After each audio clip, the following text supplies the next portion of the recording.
মৌলভী সাহেব, বাড়ি বাড়ি গুইরা বিক্রি করো, চামড়ার টাকার ব্যবসা করো, দেখবেন বড় বড় সাইনবোর্ড লাগায় দেয় কুরবানির চামড়া, মূল্যবান চামড়া আমাদের এতিমখানা নীল্লা বোর্ডিং এ দান করবেন। ভিখারির বাচ্চারা, সারা জীবন ভিখারি করিস, ভিক্ষে করিস, আর দুশ্মন রাসূলের সঙ্গে বিদ্রোহী করিস। কারণ রাসূলের ঘর হলো কি, মাদ্রাসা হলো কার ঘর? কথা কই না কেন? মাদ্রাসা কার ঘর? নবীর ঘর। মসজিদ কার ঘর? মসজিদ হলো আমার আল্লাহর ঘর। মাদ্রাসা কার ঘর? নবীর ঘরের জন্য ভিক্ষা করিস। নবী কইছে না এই চামড়া ব্যবসা কর? নবীজি কইছে নাকি ওই আপনার ইনিয়ায় কোন সাহাবী নিছে চামড়া নিছে? কোন সাহাবী? এইবার যাকাত দিছে কোন সাহাবী? এইরকম নিয়ে নিয়ে মাদ্রাসা চালাইছে, আমার দেখাইতে হবে জমক মাদ্রাসা চালাইছিল অনেক সাহাবী। ঈদে মিলাদুন নবী কোন সাহাবী পালন করছে? এই রে কাম সারছে। চামড়া ব্যবসা কোন ব্যবসায়ীদের এখন বড় কষ্ট। যদিও আমার আওয়াজটা, আমার কথা শুনে নাকি কষ্ট পাবেন, সবচেয়ে বড় কষ্ট এই ছোট মাসুম বাচ্চাদেরকে ভিক্ষা করায়। এই জন্য মাঝে মাঝে বলে ভিক্ষা করা মাদ্রাসায় ছেলে মেয়েদের পড়তে দেবেন না। প্রয়োজন স্কুলে পড়ুক, যারা লেখাপড়া শিখে যারা দুশ্মনের রাসূল হবে। আমি মাদ্রাসায় দাঁড়িয়ে বলতেছি, আজকে দেখলাম স্বামীর হাতে কট খেয়েছে তার বিবি জোর গলায় কথা বলতেছে, স্বামীও পরক্রিয়া করে, আমিও করছি, দোষ কি? সুতরাং এগুলো থেকে যদি বাঁচতে হয় মুসলিম মিল্লাতের জন্য, তাহলে মহিলা মাদ্রাসার বিকল্প নাই। জোরে বলেন ঠিক কিনা? আপনার মেয়ে যদি ইসলামের জ্ঞান থাকে, আপনার মেয়ের ভিতরে যদি কোরআনের শিক্ষা থাকে, মেয়ে যদি পর্দা প্রসিতা বোঝে, সে জীবনেও পরক্রিয়া করবে না, অন্য পুরুষের হাত ধরবে না, নিজের স্বামীর হক নষ্ট করবে না। কিন্তু আমার দেশে যে নাস্তিকগুলো খোলা মেলা চলা চলতি করে, তারা স্বামীকেও যেমনি মনে করে, বাসুরকেও সেমনি মনে করে, দাওরকেও এমনি মনে করে, হুজুরও এমনি মনে করে। জোরে বলেন ঠিক কিনা? সমাজ পরিবর্তন করার জন্য আমাদের মা বোনদের আগে শিক্ষা নেওয়ার দরকার মাদ্রাসায়। সেই মাদ্রাসায় এখানে মা ফাতেমা রাদিয়াল্লাহু তাআলা আনহা যার স্মরণের মাদ্রাসা করেছে, এই মাদ্রাসা আমি চাই আপনাদের মেয়েগুলো বেশি বেশি করে ইসলামের দিন শিক্ষা দেওয়ার জন্য তাদেরকে শিক্ষা দেওয়ার দরকার।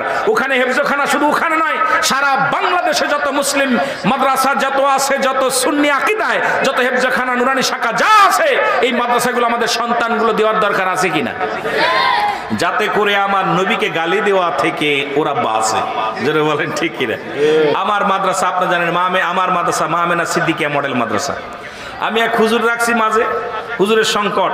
হুজুর আয় ছাত্রদেরকে পড়াচ্ছে, কয় নবীজি মাটির মানুষ, মিলাদ কেমন জায়েজ নাই, সব পড়াতে শিক্ষা দিতেছে। আমারে কয় হুজুর, আমার ছাত্ররা কয় হুজুর কোন হুজুর আনছেন আপনার মাদ্রাসায় মিলাদ পড়ি, কিয়াম করি, আয়া কয় ওইসব জিকির মিকির চলবে না। হুজুর ডাক দিছে, হুজুর গো তোমার নিয়ে আইছি পড়ানোর জন্য, যেহেতু মাদ্রাসায় ভালো শিক্ষক বিটা তোমার নিয়ে আইছি, বেতন 2000 বেশি দিয়ে, তুমি আয়া শুরু করছো কি এগুলো? কইছে হুজুর আমি তো এগুলো বলি নাই, আমি তো বলি না, এগুলো জিকির করতে বলছি, তবে অন্য টাইপে, এখন না।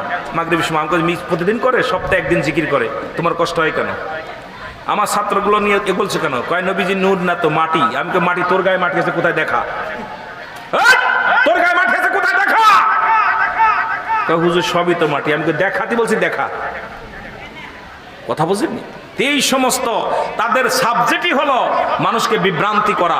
এই জন্য সুন্নি আকীদায় যত সন্তানগুলো দিবেন, তারা লালন পালন হয়ে কিছু না পারলো বাবা মার জন্য রব্বির রহমহুমা কামা রব্বায়ানি সগীর, রব্বির রহমহুমা কামা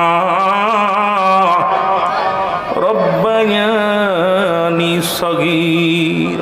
একটা দোয়াটা করবে, এই দোয়াটা ওরা করে না। হাত উঠানো জায়েজ নাই, অথচ ভিক্ষা করা জায়েজ। মুসলমান গভীর মনোযোগ, আমি আপনাদের যে কথাগুলো বলে যাই, সন্তানকে লেখাপড়া করতে দিচ্ছেন, সে জানাজা পড়বে, ঠিক কিনা? সে জানাজা পড়বে, সে দোয়া করবে, সে আমি মারা গেলে আমার জন্য কবরের পাশে যে দোয়া করবে। সেই সন্তান যদি নাস্তিক হয়ে যায়, সেই সন্তান যদি আপনার মুসলমান দুনিয়ার মধ্যে যদি মানুষ হয়ে যায়, এর চাইতে কষ্ট থাকতে পারে না। এই জন্য আমি আপনাদেরকে বলে যাই যে সন্তানগুলো এমন ভাবে দিবেন, এমন প্রতিষ্ঠানে দিবেন যে প্রতিষ্ঠান থেকে মানুষ হবে, বাবা মার জন্য দোয়া করবে, রাসূলের প্রতি মহব্বত থাকবে, অন্তরে সুদ ঘুষ থেকে বাঁচবে, দুনিয়ার মধ্যে জিনা ব্যভিচার থেকে বাঁচবে, সব কাজ থেকে যেন সেই জিনারের লাইনের সন্তানেরা যেমনি চলে সেরকম যেন না চলে, তারা যেন ব্যতিক্রম হয়ে চলতে পারে। জোরে জোরে বলেন ঠিক কিনা?